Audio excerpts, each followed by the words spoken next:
Jack Whitehall! I was right for a moment. We would never do that to you. No. But what is it with all this dropping? I don't know.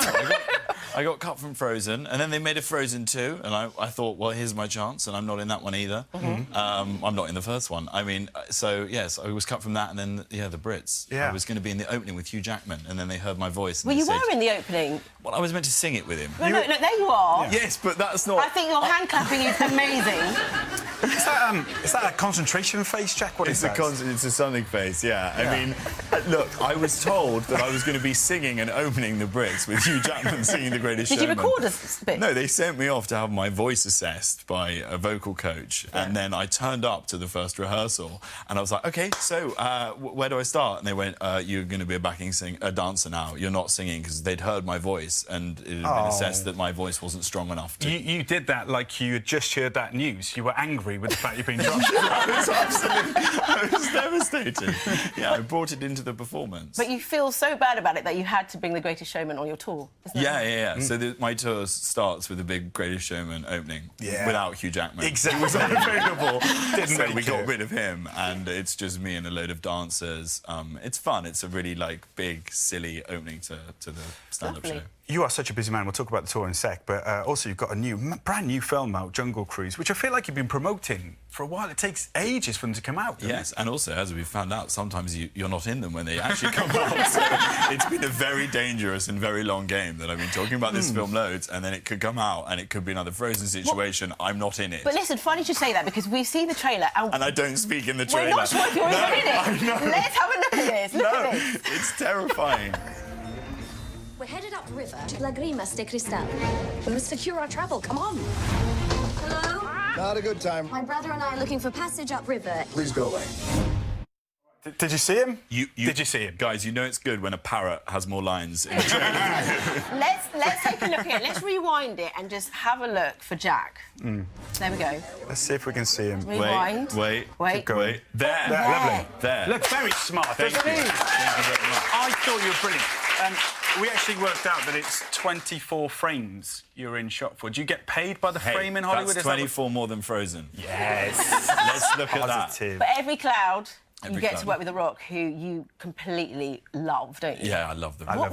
What's he like to work with? He's amazing. He's amazing, and he's, you know, I said the first day of filming, I was like, don't turn yourself into a fangirl, and within 15 minutes, I was like, you tell me about wrestling. And we talked loads about wrestling, because I used to love wrestling when I was growing up, and in fact, I used to educate Emily Blunt a little bit about The Rock and wrestling, because she hadn't really heard of The Rock from his wrestling days. So there was one moment on set where I was showing, she was like, what's the rock bottom? And I went, oh, well, I'll show you. Put your arm over here. And I was demonstrating his finishing move, the rock bottom on her. And then the Rock was turned around and he saw it. He's like, are you? I was like, yes, I'm doing one of your wrestling moves on Mary Poppins. I have a slight obsession. I have a slight obsession with The Rock as well, especially on Instagram. Yeah. It's true that he takes his gym everywhere, his I Am Paradise, and you've got involved with it. You like to work out with The Rock. I mean, fair play to you, because he's a big, strong lad, isn't he? Yeah. This is his I Am Paradise gym, and it travels with him everywhere, and he invited me into it. Oh, no, look at you. That was me, yeah. What are you really going for? What are you actually working on? What part of the body is that working? Are they... The glutes? Quads? Yeah. Is that and a the quad? biceps, or the biceps as well? Yeah. I thought that was a quad. That shows how little I know about the gym. The thing around his neck was a chain. Yeah. I'm aware of that. Why do you have the chain? Any reason why you have the chain? I don't know why they... Look good, though. Yeah, just to look good. Yeah. Now, more chat from Jack coming up, and we won't be dropping you on the show because we love you. We want you to stay, and you'll stay till the end of the show. Thank Is that you. all right? Quadzilla's here till the end. No, that's not a quad, that is. Okay. You'll work it out in a bit, I'll work it out by the end. OK, Jack, let's talk about Stood Up, your third tour, which is going very well.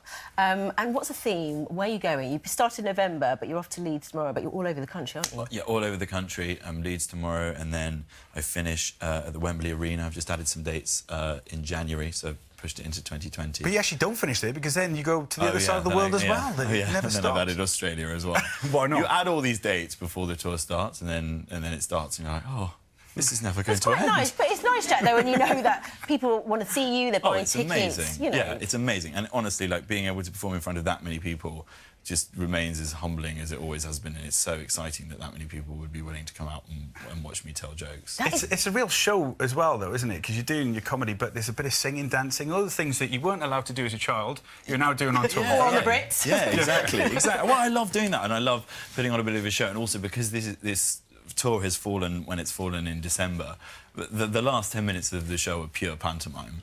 And I have a big, ridiculous musical number that I end the show with, and we've got I got Andrew Lloyd Webber, Lord Lloyd Webber, and Sir Tim Rice helped me come up with this musical number for the end. What? So you just rang them up and just said, "Hey guys." Yeah, kind of. I wrote to them and I was like, I have this mad idea. Would you be part of the kind of sketch before it? And they both said that they were up for it. So I went and travelled and filmed some stuff with them. And then we, this amazing lady called Pippa Evans actually wrote the ending for me. And it's this big, mad, musical, spectacular, inspired by the Nativity. Which is really fun, though, for the audience, because usually when you go to see stand-up, you're just seeing someone standing on stage doing their thing, but you really want to put lots of effort into it, you know, and is it just to get over the fact that maybe you didn't get part at school? Yeah, I mean, this one is... there's always... So the last tour ended with a big Frozen parody, because obviously the Frozen thing, I was unable to let it go. And this time round, I'm making up for the fact that in my school Nativity play, I wasn't Joseph. OK, so what were you? I was quite far down the list. Of What's the furthest down you can go? It's like somewhere. I was an emu. You were an emu.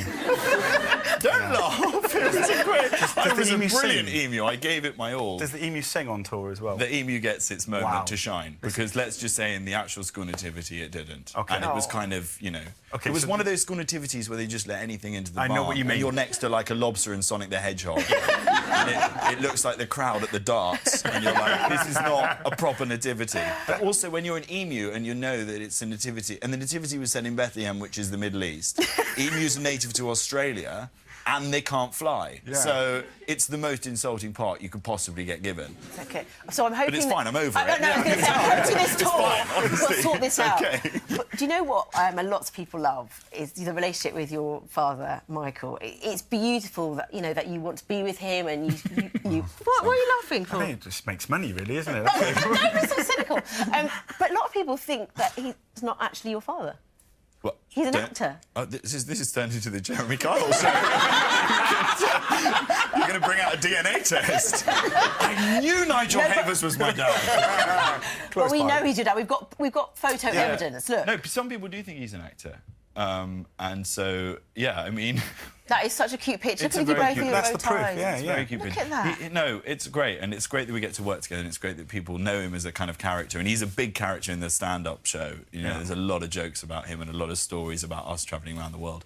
And he has also been making a few surprise appearances. So every now and again, he'll pop in at the end of a show. So we've had him in Glasgow and Birmingham and London, and he's going to be at a few more of the dates. Just OK. This is a bit random, but it's one quick thing. Actually, we share something in common. That we have the same teenage crush.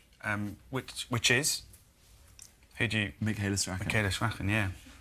This is your teenage crush as well? But this is not about me, Jack. This is about you. OK. Right, you two, you're having a moment. They're having a moment. Pantomime, Peter Pan. I saw him Peter Pan, and I saw her flying in the tights, and I was like, oh, hey, smitten. Absolutely smitten. We've got a special message from Michaela for you, Jack Ticklick. Hi, Jack. Well, I am very flattered to know that I was your childhood crush, and I'm very sorry that I'm not in the studio to meet you in person. I'm actually, as you can see, in sunnier climes. I'm in Cape Town. So here's an open invitation for you to pop over and I'll take you bird watching. Oh! Isn't that nice? Michaela! I love Michaela Strachan. There you go. I'm going to go to South Africa. On the way to Australia. The Australian dates are cancelled. I'm going to South Africa. February, March taken up. I actually, because in my show at the end, I don't want to ruin the surprise, but I fly. I fly at the end of the show as the emu. I've given away the ending. But spoiler alert, I fly. Yeah. But when I fly, I do the Peter Pan legs. You know, like that, when in pantomime, and you do the legs like that, and that's because of Michaela Strachan. Well, and it's all just... There it is. Where's the Michaela Strachan legs, and I learned that from Michaela. Oh, that was a moment. Listen. This really is a moment. It is a moment. No, you just This has been an emotional roller coaster of a show. I started off devastated that I'd been cut from everything. Then you brought up some family stuff, and then Michaela Strachan. I'm going to do the rest of the show like this, like it's therapy. Jack's tour stood up, continues tomorrow in Leeds, and runs across the country. I'm going to be a wreck in Leeds. I'm going to be a wreck. Come in January, I may have recovered by then. Now listen, the outlook for Britain's favourite weatherman, Thomas.